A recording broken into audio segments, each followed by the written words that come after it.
سی و زلفونه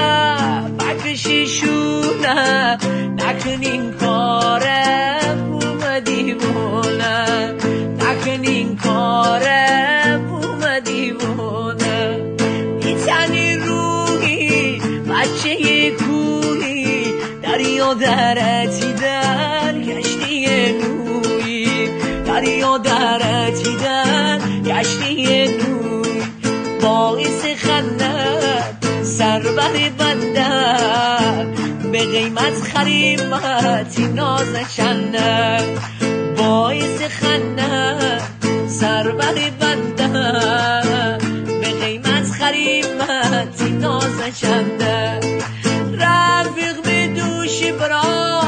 قرار ابدی قرار ابدی هر جا دشمن ابدی من